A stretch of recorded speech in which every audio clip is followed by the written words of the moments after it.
നമുക്ക് തന്നിട്ട് കിട്ടിയിരുന്നു. സാധാരണക്കാരന് വേണ്ടി ജീവിതം എന്ന് ഒഴിഞ്ഞു വെച്ചു. പദവിയോ അല്ലെ സ്ഥാനമോ നോക്കാതെ പ്രവർത്തിക്കുന്ന ഒരു പ്രവർത്തനം. അദ്ദേഹം NSSുമായി ദീർഘകാല ബന്ധമാണ്. എൻ്റെ ഓർമ്മ ശരിയാണെങ്കിൽ വേണ്ട 60 വർഷങ്ങൾക്ക് മുമ്പ് തന്നെ നായർ സർവീസ് സൊസൈറ്റി നേതൃത്വമായി എന്നും സുദീർഘമായ ബന്ധം പുലർത്തിയിട്ടുള്ള വ്യക്തിയാണ് ഉമ്മൻചാണ്ടി സാർ.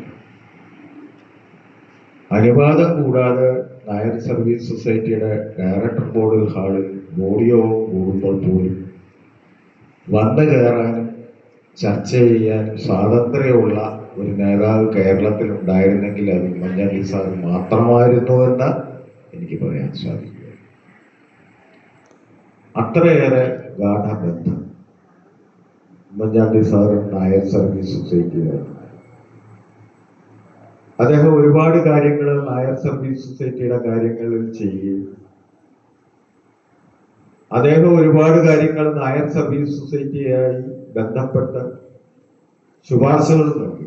ഞാൻ പലപ്പോഴും ശ്രദ്ധിച്ചു. അതിൽ ഒരെണ്ണം പോലും അദ്ദേഹത്തിന്റെ ഫാമിലിപരമായ കാര്യങ്ങൾക്ക് വേണ്ടി ഉമ്മൻചാണ്ടി സാർ വിനിയോഗിച്ചിട്ടില്ല. എത്രയോ പ്രാവശ്യം ഫോണുകളിലും കത്തുകളിലൂടെ അദ്ദേഹം ആവശ്യപ്പെടുന്ന കേരളത്തിലെ സമൂഹത്തിൽ എല്ലാ മതങ്ങളെയും സാമുദായിക സംഘടനകളെ ഒരേപോലെ കണ്ടുകൊണ്ട് എല്ലാവർക്കും സഹായഹസ്തം നീട്ടിക്കൊണ്ട് അദ്ദേഹം ബന്ധപ്പെട്ട അധികാരികൾക്ക് കത്തെഴുതുകയും ഫോൺ വിളിച്ച് പറയുകയൊക്കെ ചെയ്യുമ്പോൾ ആ മനുഷ്യന്റെ വിശാല മനസ്കത എത്രത്തോളം ഉണ്ട് എന്ന് നമുക്ക് മനസ്സിലാക്കാം. ഏതാവശ്യവും അദ്ദേഹത്തിന്റെ മുന്നിൽ അവതരിപ്പിക്കുന്നതിനും